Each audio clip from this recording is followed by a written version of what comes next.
আশহাদু আল্লা ইলাহা ইল্লাল্লাহু ওয়াহদাহু লা শারীকা লাহু ওয়া আন্না মুহাম্মাদান আবদুহু ওয়া রাসূলুহু ওয়া আন্না ঈসা আবদুল্লাহি ওয়া রাসূলুহু ওয়া ইবনু আমাতিহি ওয়া কালিমাতুহু আলকাহা ইলা মারইয়ামা ওয়া রূহুম মিনহু ওয়া আন্নাল জান্নাতা হাক্কুন ওয়া আন্না নারা হক।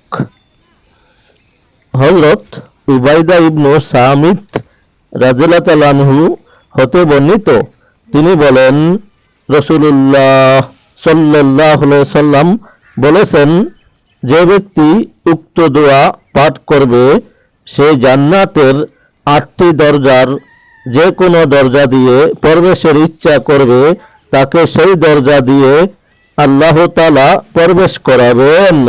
হাদিস বুখারী শরীফ ও মুসলিম শরীফ। তাই আসুন আমরা এই দোয়াটি নিয়মিত পাঠ করি, জান্নাতের অধিকারী হয়ে যাই।